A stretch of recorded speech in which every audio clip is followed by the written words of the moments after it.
Recibimos a dos miembros del Congreso de la República que el año 13, en octubre del año 13, recibió en su comisión de fiscalización a la señora Eliane Carp, ya por entonces objeto de algunos cuestionamientos.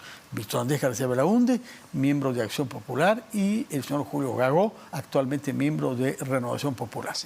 Quisiera que nos digan cómo es que se inició este caso. Y Julio Gagó, pienso que usted es uno de los primeros que se enteró de las compras que se estaban llevando en un distrito residencial de Lima, ¿no? Así es, Fernando. Yo nunca contesto exactamente porque lo hicimos a través de un medio de comunicación, de investigación que fue Panorama.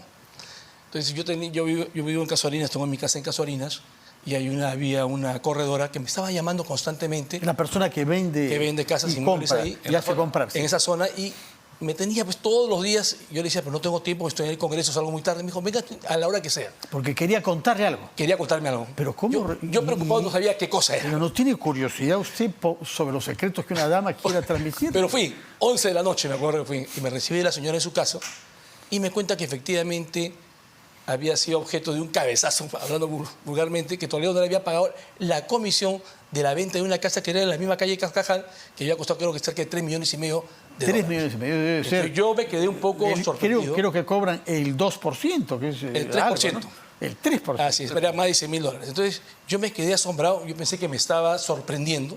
En ese momento baja su hijo, saca el celular y dice, usted creo que no le cree a mi mamá. No es que no le crea, pero me sorprende que un expresidente de la República pueda pues engañar a una persona, ¿no? Es normal el uso inmobiliario, un corredor inmobiliario, ¿cuánto gana? 3%. Voy a llamarlo a Toledo. Delante mío, efectivamente marcó, llamó a Alejandro Toledo, estaba en Stanford, lo pone en altavoz y ya habla con Alejandro Toledo y le dice, por favor, Alejandro, quiero que me pagues de una vez la comisión.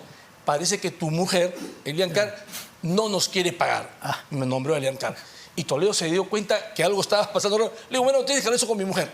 Y le cortó. Cortó el teléfono. Entonces yo de ahí me quedé sorprendido y yo pensando sanamente que con sus ahorros él habría obtenido esta propiedad, llamo a Panorama y comienzo a iniciar la investigación y nos dimos cuenta que no era solamente la casa la famosa casa de Casuarinas, sino también era una oficina frente al Jockey actualmente.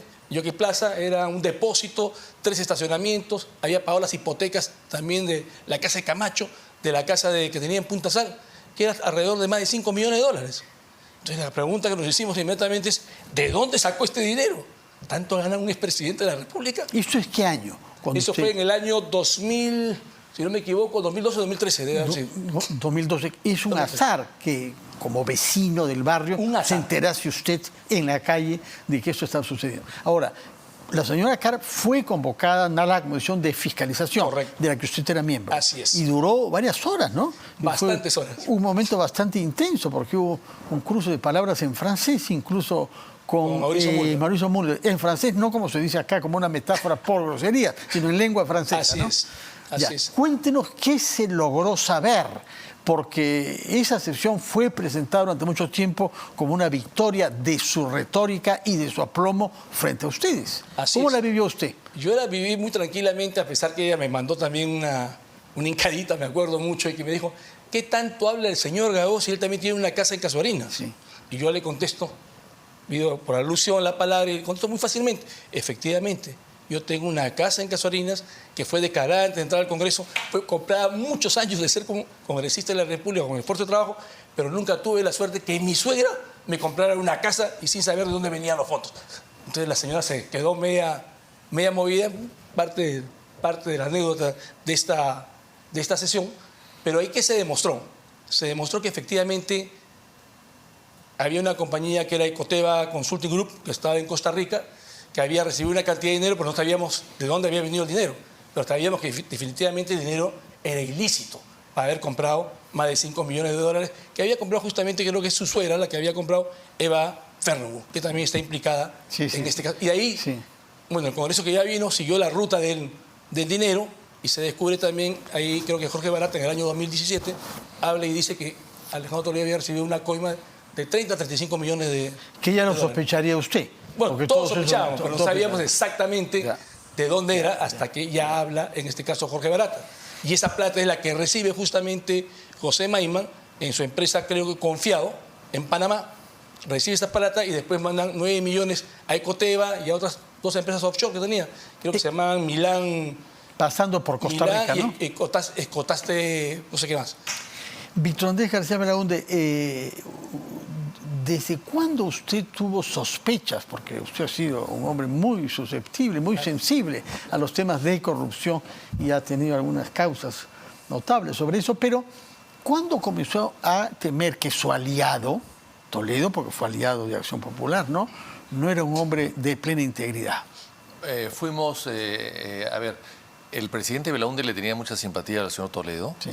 El presidente Belaúnde recomendó a Toledo para una beca en Stanford, los años 70. Cuando el presidente Belaúnde llegó a San Francisco, en el exilio, Toledo lo recogió del aeropuerto y lo llevó a su hotel.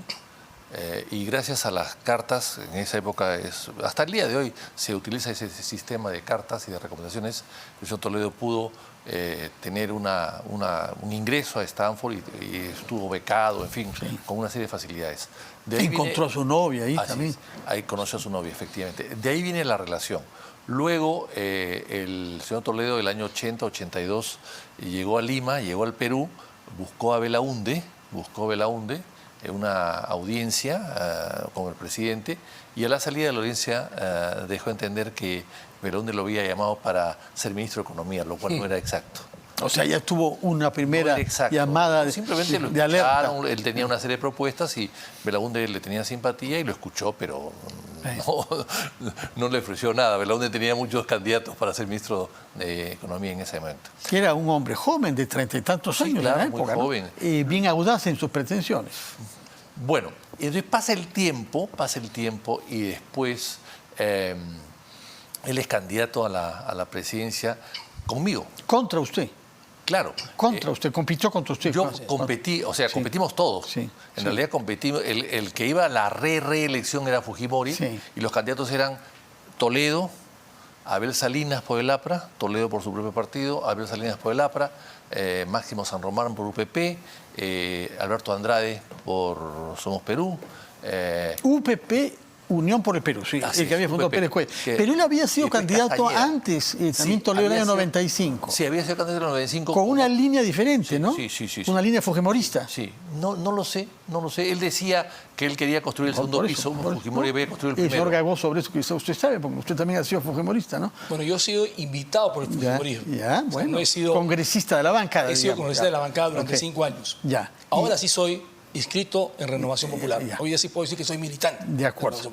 Si hay tiempo, nos dirá bajo qué consideraciones es que ha cambiado. Pero terminemos con para terminar, yo quiero decir entonces, ahí competí yo con Toledo y bueno, y Toledo es el que sacó la mayor votación. Entonces todos los candidatos nos unimos en torno a Toledo para derrotar al fujimorismo. Claro. El año 2000, claro. El año 2000. Mi primer vicepresidente, candidato a la presidencia era Valentín Paniagua, que estaba nada menos, en la lista número 1 del partido y entró por eso. El número 1 entró con muy pocos votos, pero entró al Congreso y luego ya conocemos que ha sido su presidente.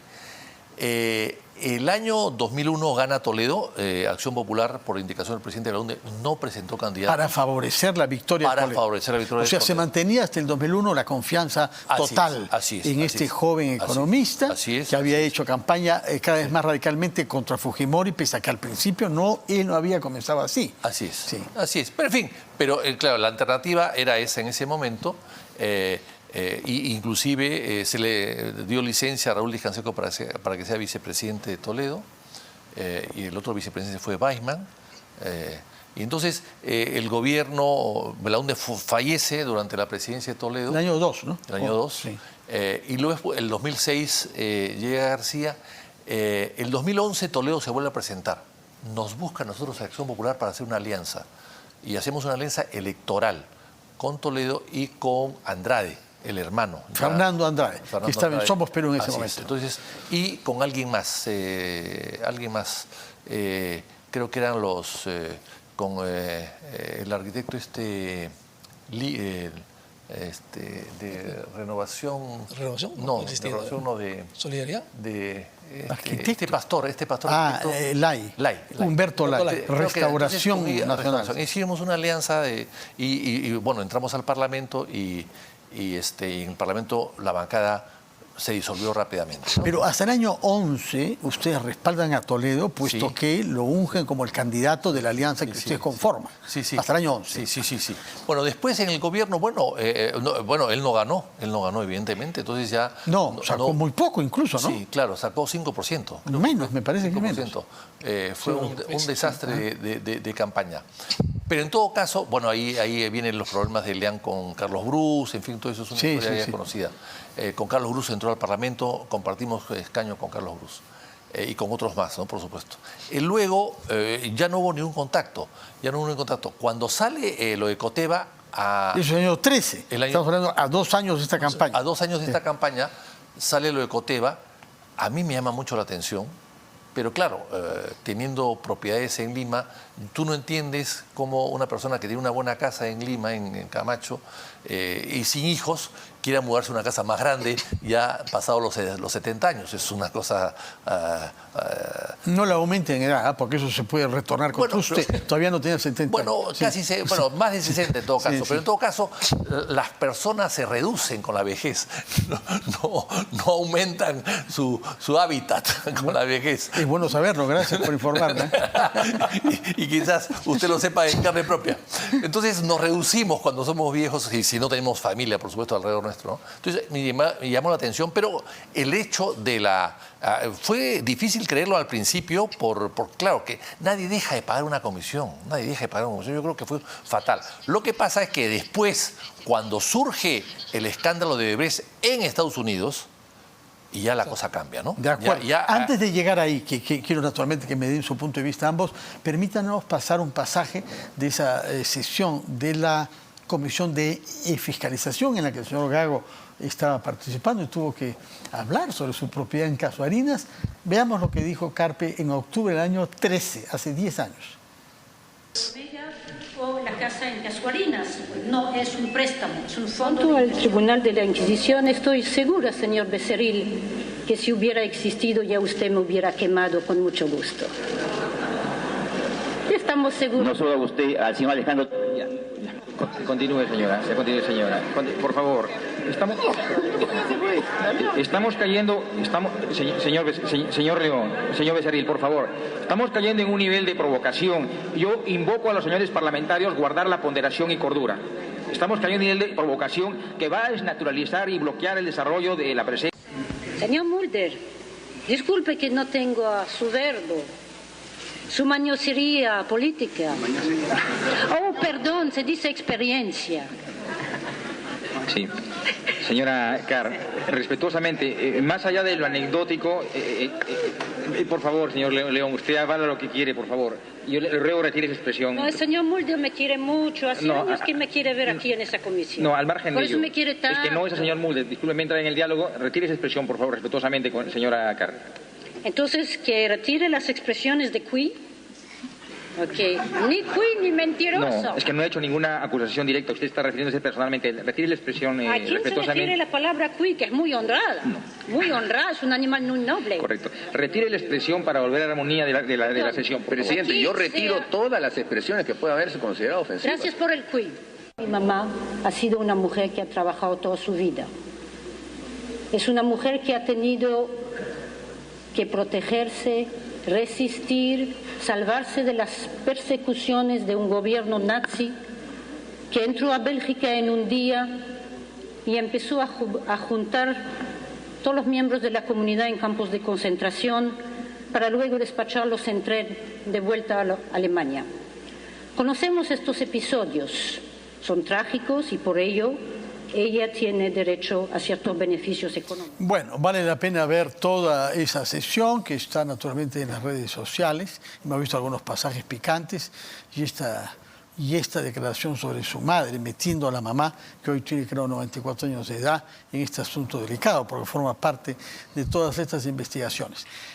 Ahora bien, ¿qué cosas sacan como conclusión de esa sesión?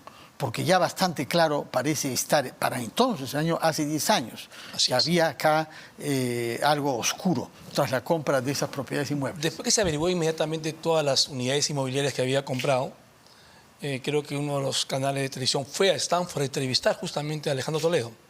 Y Alejandro Toledo salió con lo siguiente, porque para mí es una persona mitómana, o está acostumbrado a mentir y lo hace con mucha facilidad. Ahorita que lo acabo de escuchar a Víctor Andrés, que tampoco conocía ese episodio de ser ministro, o sea, es una persona mitómana.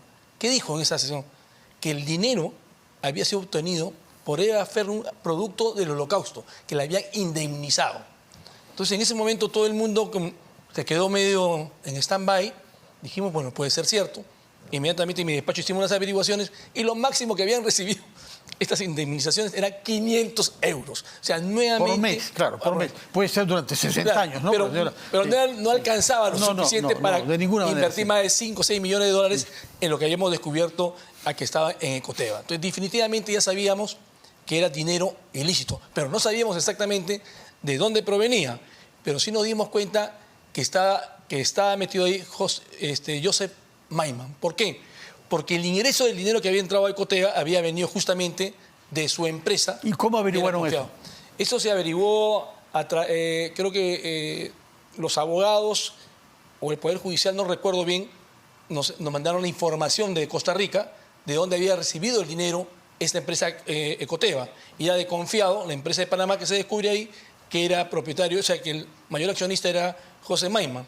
Y él también dice que ese dinero era de él y se lo había prestado a través de esta compañía a Eva Fernum, que fue lo primero que dijo José Maiman, antes que él declarara en el año 2020, antes de fallecer, que ya dijo la verdad, que efectivamente este dinero era producto de las coimas que había recibido Alejandro Toledo a través de su empresa y que le había repartido y había mandado creo que 19 millones a Confiado, 9 millones a Ecoteva y otros millones a otras empresas offshore que tenían, que eran cerca de 5.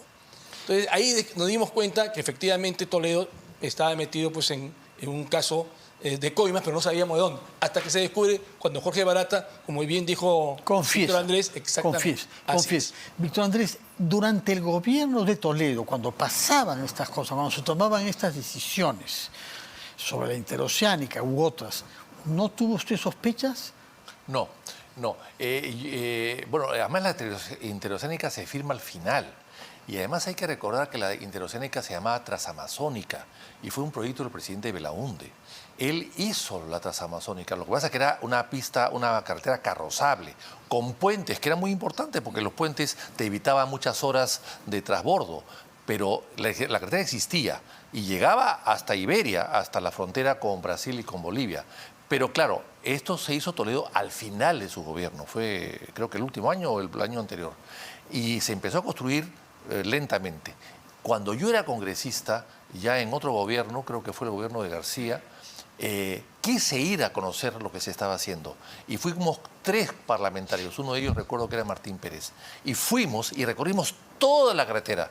Y ahí me di cuenta que había un despilfarro tremendo. Por ejemplo, los puentes que había construido el presidente Belaúnde, que eran puentes buenos, todavía muy buenos por supuesto, se dejaban de lado para trazar nuevamente la carretera, hacerla un poquito más allá y hacer otros puentes mucho más grandes y mucho más luminosos. Entonces, a mí me parecía que era un derroche, pero, claro, si esto era parte del contrato, bueno, lo entendí. Pero preguntamos mucho y nos pareció que había un exceso, y después un exceso que se completó porque algunos ciudadanos de Puno reclamaron de que iba a pasar lejos de donde ellos. Entonces se hizo 2 ramales, uno que iba de Cusco a Madre de Dios y otro que partía de Puno. Entonces, todo eso, bueno, suponíamos que todo eso había incrementado notablemente. O sea que su, digamos, conciencia crítica de Odebrecht nace ¿cuándo? No, a mí me ha parecido siempre muy raro, muy extraño que Odebrecht gane todo, ¿no? Antes, hasta los años 60 o 70, inclusive con el primer gobierno de Belaúnde, que fue muy constructor, y Belaúnde que sabía de construcción, también su segundo gobierno, las empresas peruanas son las que construían las carreteras.